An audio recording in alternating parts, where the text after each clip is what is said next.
for gracing us with your presence. We appreciate it.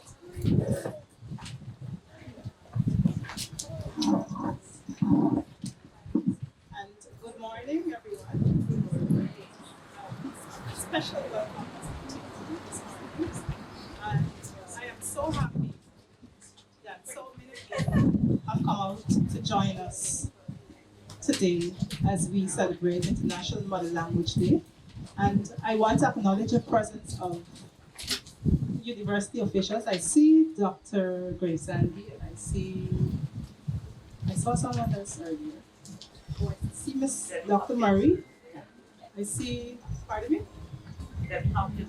Debbie Hopkinson. I haven't seen her, but welcome. And of course, to the Dean, I acknowledge you and my colleagues and students and friends and all those of you who have joined us from outside of campus. Welcome.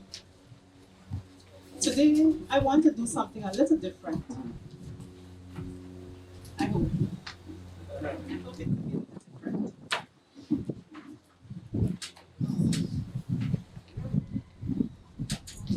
So, Mariddle, Marie.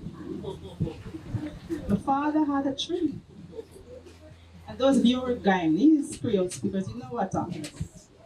I'm going for the prize, I'm going for the prize. It used to bear a kind of fruit. When it green outside,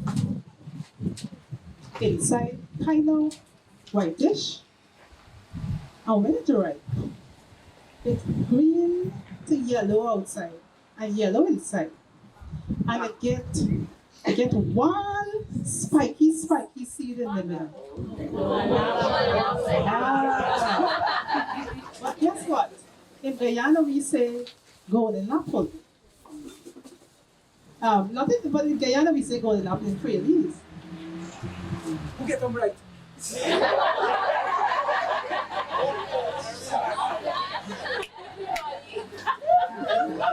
And but I know that in some other Caribbean territories, I have to hold countries. It is called other things. So can you tell me what it might be called in your language if you were here? Dr. Bissess, I saw you earlier. Where are you? What do you call golden apple? You see what? What is it? Pomsidé. Oh wow! And Mr. Thomas, do you know what I'm talking about? Maçon. Croissant? Maçon. Croissant. Oh wow! And is Mr. Crichton here?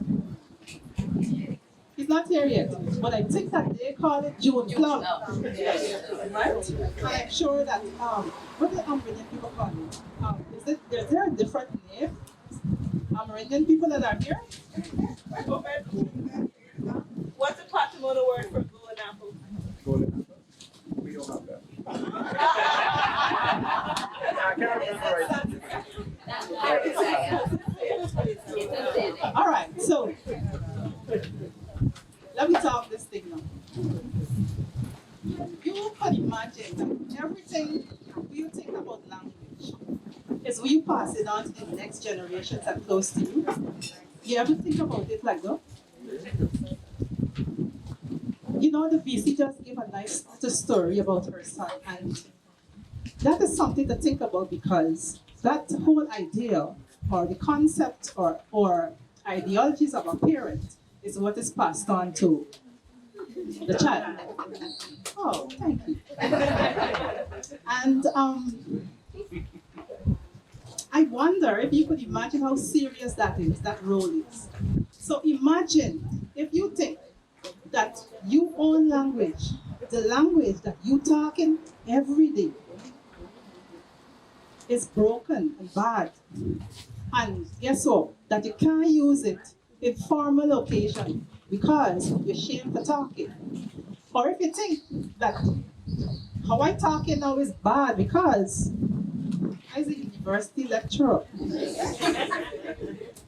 Or imagine if you was an indigenous person and because they make you speak English more because they say it's better than you know, better than indigenous language. You frightened for talk your language. What do you think gonna happen after 3 to 10 decades? When you're an old lady or an old man, and if your children and grandchildren, and if you're a teacher, right? And then children that you teaching, that you teaching English, that English is better than language that they speak. And steady, here we are telling them, talk properly, speak properly, speak properly. But you and me will realize that speak properly is not even English. So you're going to be surprised to know that more than 90% of Guyanese speak Creolese. And most likely, that includes you. So, I just want to say that I'm Carolyn. And guess what? I'm Dr. Carolyn Cummings, a Guyanese, a lecturer in the Department of Language and Cultural Studies of the Faculty of Education and Humanities.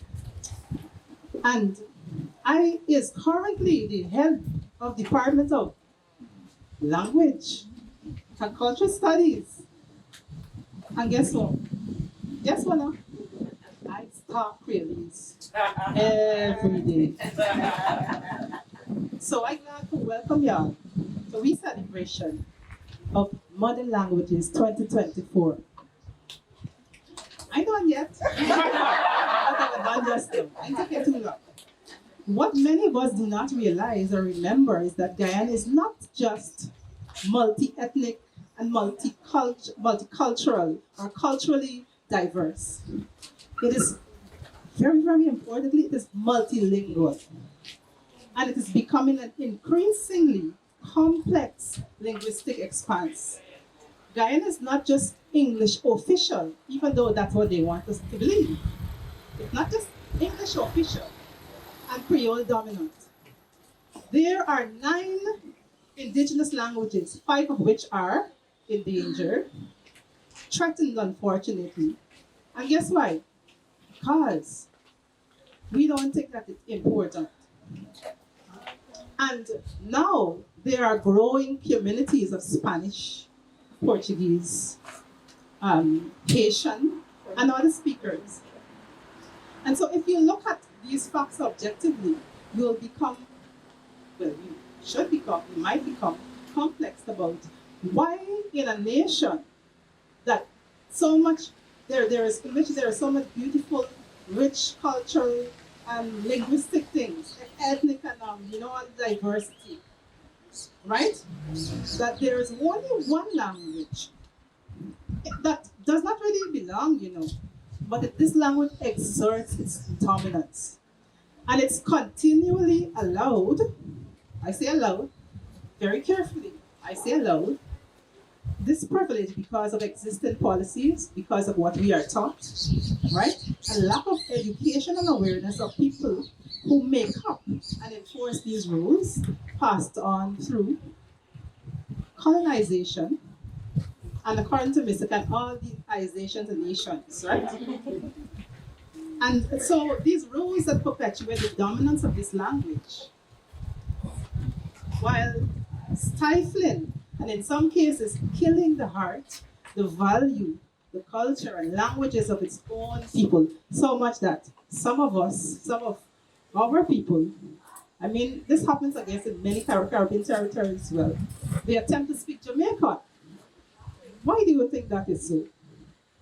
You must think about it. It's because we don't feel as though what we have is valuable. And it has a lot to do with our self-worth, right? Because our language is not valued. And so I'd like to also say that there is a description that Guyana is the only English-speaking country in South America.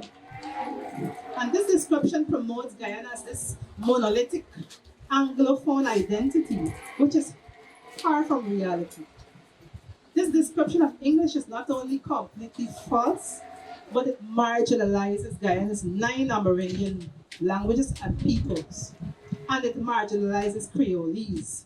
And when you in linguistics, the concept of minority, even though the Creolese, the majority speak the language, it is a minority the way it is treated, right?